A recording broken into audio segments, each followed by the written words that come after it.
I decide to start at the point I have avoided the longest. Not the beginning. The moment everything split. The stairwell was quiet that day. I remember that clearly. The building had already begun to empty. Late afternoon. Fluorescent lights humming faintly above. I avoided the elevator on purpose. I had been doing that for weeks. Stairs felt safer, predictable, open. I was halfway down when I heard my name. Not the one I use now. Marta. I froze. His voice was close. Too close. I turned slowly. He was standing a few steps above me, one hand resting casually on the railing, as if we had met there by accident. We hadn't. He smiled in a way that wasn't a smile. Asked if I had said anything, if I had told anyone, if I understood how embarrassing that would be for me. My chest tightened. The air felt thin, the walls closer than they had been seconds before. He took one step down, then another. Too close.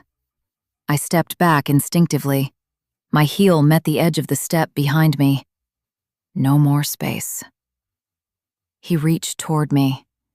It might have been nothing, a gesture, a hand on my arm. My body didn't wait to find out. In a single, blind movement, I pushed. Not calculated, not controlled, just force. His balance shifted immediately. I saw surprise cross his face, fast and unguarded. His hand missed the railing. There was a sharp, hollow crash, metal striking metal. Then something heavier. I didn't look down. I couldn't. My heart was beating so hard it drowned out everything else. For a second, I thought he would stand up, that this would rewind. It didn't. The stairwell was quiet again, except for my breathing. I stood there, hands still raised, as if the air itself had weight. I don't remember deciding to leave. I remember my legs moving. I remember not looking back. I don't remember how I got home. I remember unlocking the door. I remember sitting on the edge of my bed without taking off my coat. My hands were shaking. Not violently, just enough to make everything feel unstable. I told myself it wasn't serious. People fall. Stairwells are dangerous.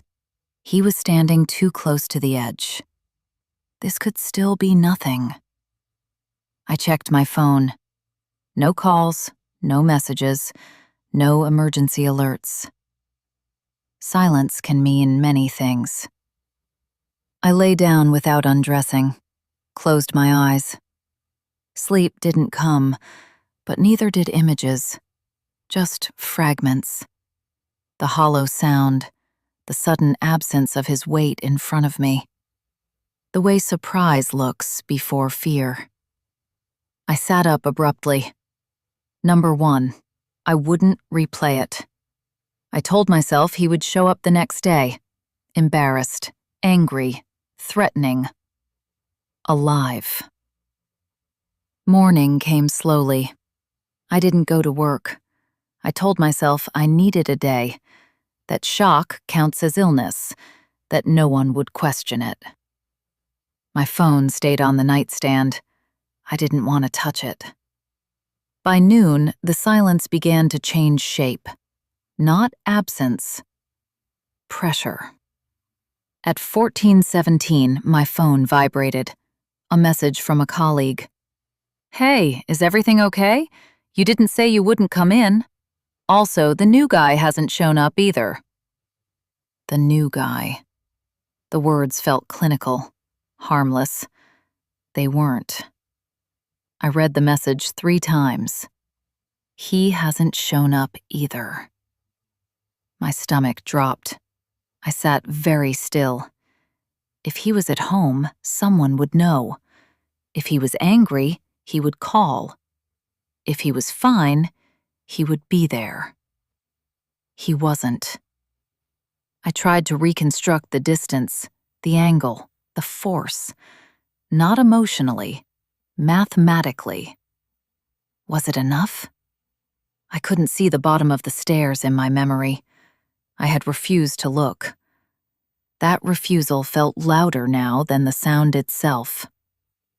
I typed a response. Not feeling well, taking the day. I erased it. Typed again. Headache. Will update tomorrow. Lie small. Keep it simple. I didn't ask about him. I didn't want the answer. The rest of the day stretched thin. I moved through my apartment without direction, drank water I didn't taste, stood by the window without seeing the street below. Every sound made me flinch. Not because I expected sirens, because I expected certainty. Evening came. Still nothing. No call, no message, no accusation. The absence hardened. By night, the thought stopped being hypothetical. I might have killed him. The sentence didn't arrive with hysteria. It arrived with clarity. I might have killed him. I didn't cry. I didn't panic. I started packing. Not frantically, methodically. Clothes first, documents, laptop. I avoided mirrors. I didn't want to see the face of someone who had crossed that line. Somewhere in the back of my mind, a voice kept repeating, "You pushed him." Not "he fell." You pushed him. I didn't argue with it. I didn't justify it. I folded another sweater, closed the suitcase halfway. The building outside my window was quiet. No flashing lights, no movement at the entrance. Nothing had come for me. That felt temporary. I slept for 2 hours near dawn. When I woke up, I had already made the decision. Marta would not stay. By the second morning, the suitcase was already packed. I moved through the apartment slowly, not because I was uncertain, because I wanted to leave nothing behind that could pull me back. I kept it practical. Clothes, documents, certificates, my diploma. The irony of that almost made me smile. Almost. I didn't check the news. If something had happened, I would find out eventually. For now, not knowing was easier to survive. I sat at the kitchen table with my phone in front of me. There was one more thing to do. I opened my email, drafted a resignation, short, formal, health reasons. I didn't explain. I didn't apologize. I didn't mention him. When I finished, I stared at my name at the bottom of the message. Marta Keller. The name felt exposed, too visible, too attached to everything that had just happened. I closed the laptop without sending the email. Not yet. I opened a new document instead, and I wrote, Sophia Keller. It wasn't random.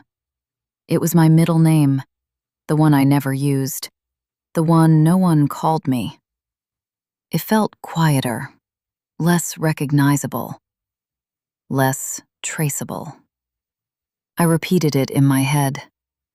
Sophia. The sound didn't hurt. That mattered. I told myself this was temporary, just distance, just space. People leave cities all the time. People change jobs. People reinvent themselves. Not all of them push someone down a stairwell. The thought landed without emotion. Not shame, not horror. Fact. I sent the resignation email, this time signed, M. Keller. Neutral. Unremarkable. Within an hour, I was in my car. I didn't look back at the building. I didn't drive past the clinic. I didn't check the stairwell. I didn't want confirmation. The road out of the city was ordinary. Traffic, billboards, late morning light. Everything continued as if nothing had shifted. Except it had.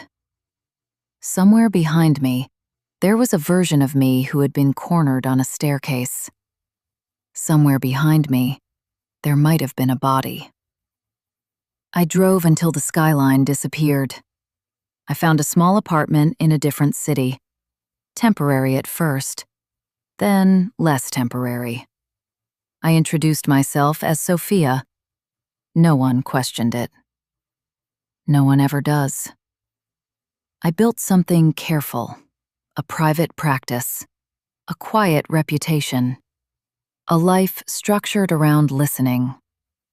Listening is easier than speaking. Years passed. The stairwell receded. The sound dulled. The panic thinned. I convinced myself the worst had been the fall. I was wrong. The worst was what had happened long before that day. But I didn't let myself think about that. Not yet.